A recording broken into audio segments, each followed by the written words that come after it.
Okay, next. The first coat of paint for the outside wall of a building requires 1 liter for each 10 square meter of wall surface. And then the second coat requires 1 liter for every 15 square meters. If the paint costs 3.5 per liter, what will be the cost of paint for the four walls of a building 20 meters long, 50 meters wide, and 6 meters high? Okay. So let's say this is the building.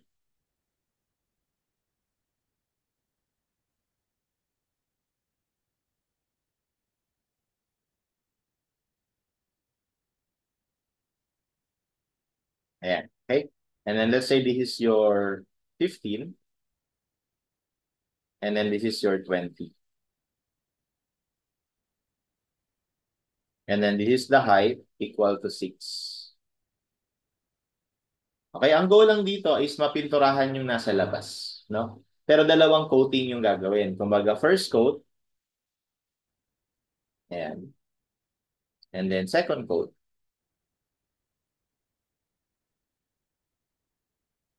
Okay?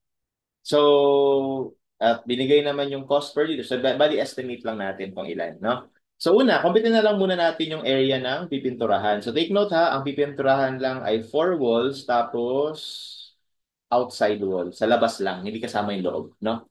So, basically, yung area na yon will just be the lateral surface area of the rectangular box, no?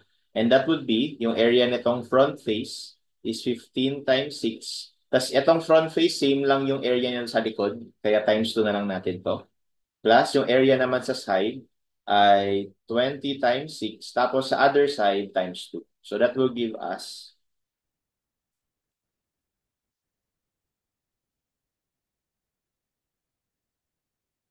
420 square meters. So ito yung area ng pipinturahan.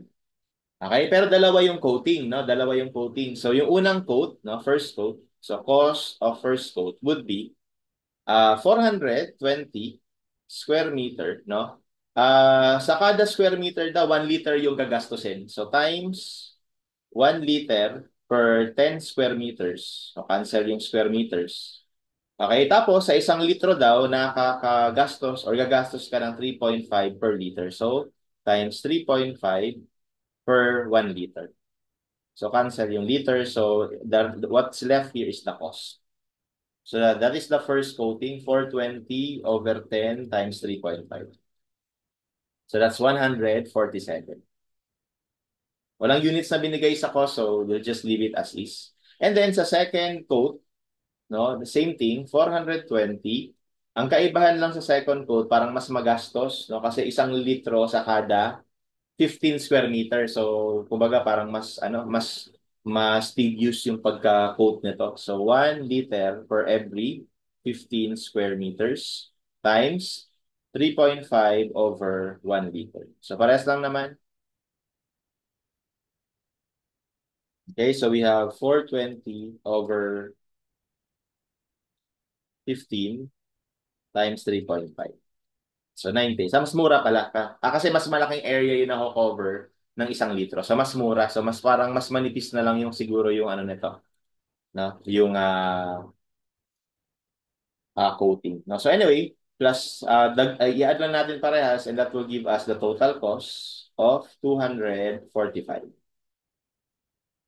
And that will be our answer. So that's how we answer this problem.